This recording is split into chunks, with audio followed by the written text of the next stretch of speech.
Et puis Nanga vous dira où est-ce qu'il puise tous ses moyens pour mener la guerre contre tout un État. Il va vous dire, mais un monsieur pareil qui se tient devant vous, il vous promet la paix, la stabilité, il vous promet la libération.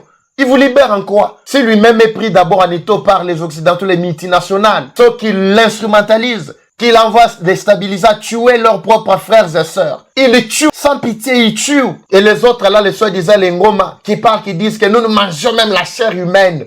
Mais vous faites confiance en des personnes pareilles. Frères et sœurs, il est temps. Ici son message final. Coupez ces morceaux et envoyez à tous ces gens-là. Il faut leur dire que l'Afrique d'hier n'est pas celle d'aujourd'hui. Nous sommes debout. J'invite tous les influenceurs congolais. J'invite tous les Congolais d'en face. J'alerte aussi. Ça, c'est le message que je donne à tous les pays voisins qui nous suivent. Les pays voisins hypocrites. Moi, personnellement, j'avais intercepté dans le radar l'avion qui quitte Kigali vers Congo-Brazza. Ça, je l'ai dit ouvertement. De Kigali au Congo-Brazza. Vous allez vous souvenir, mesdames et messieurs, Congo-Brazza, par le billet de son président Sassou, a fait quelque chose qui était contre la volonté du peuple. Il a octroyé une bonne partie des terres au Rwanda. Les Rwandais sont venus sous prétexte qu'ils sont venus exploiter dans le domaine de l'agriculture et l'élevage. Parce que eux, c'est comme ça. Quand ils sont venus au Congo ici, ils sont venus par ces canaux. Élevage, agriculture, tout ça. Mais la finalité, c'est ça, ce qu'on est en train de vivre. Si Congo-Brazza n'ouvre pas les yeux, si Congo-Brazza essaie de jouer les jeux de l'ennemi, tout en oubliant que Congo-Brazza et Congo-Kinshasa, c'est un seul pays. Mais si le dirigeant corrompu, je dis bien dirigeant corrompu, accepte de jouer le jeu de l'ennemi, je pense qu'en tout cas, tu reçois ma baie. Bozoyo kanga message Zande Abino. Alors j'appelle tout le peuple congolais, brazzavillois d'en face de faire échec à toute tentative de nouer des relations avec ces génocidaires du Rwanda.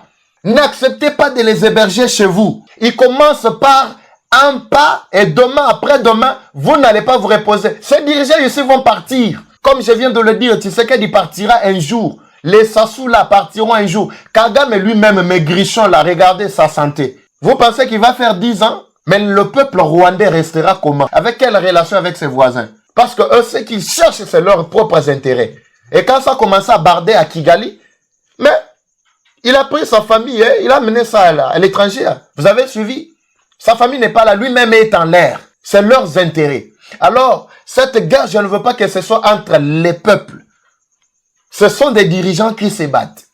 Mais nous allons nous lever comme un seul homme pour défendre l'intégrité de notre territoire. Les pays voisins, je vous mets en garde. Tous les pays voisins.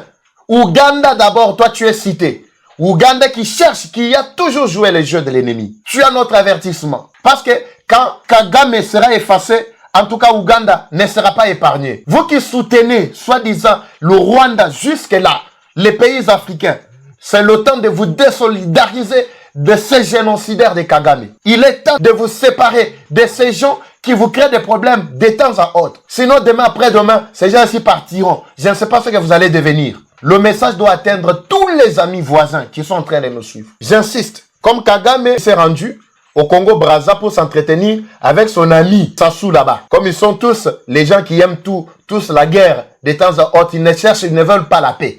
Nous les mettons tous en garde. Mais peu après, il y a encore un autre avion qui a atterri.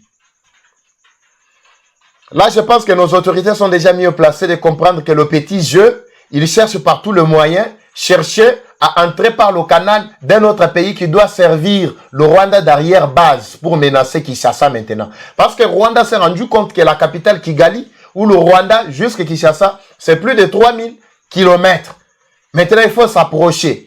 Pour s'approcher, il faut négocier avec un pays plus proche. Le pays plus proche là, je parle bien du voisin naturel qui est en face de nous. Congo-Brazza, vous devez faire très attention. Parce que vous avez octroyé. D'abord, Congo-Brazza,